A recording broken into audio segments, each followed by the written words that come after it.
Hey, to enter for the recovery mode on the Nothing phone to A, first of all you have to power off your phone by holding the power button and the volume up button. Select power off. Now just wait until your smartphone turns off.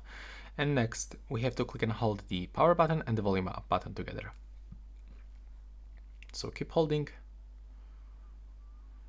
You will feel vibration. And now we can release both buttons, and as you can see it's actually not good visible, but I'm gonna put it a little bit closer to the camera.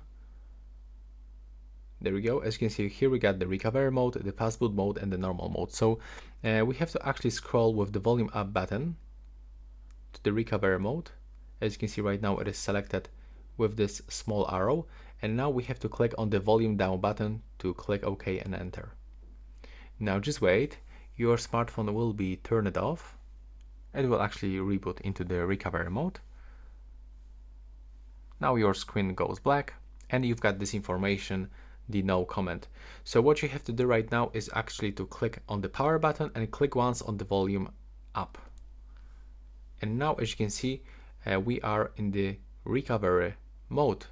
So we can keep scrolling with the buttons, and that's basically it. If you want to reboot your phone, so you can simply select the first option, reboot system now. And if you want to do this, you have to click on the power button to confirm. And that's how it looks. Right now, please subscribe to my channel and see you in the next one.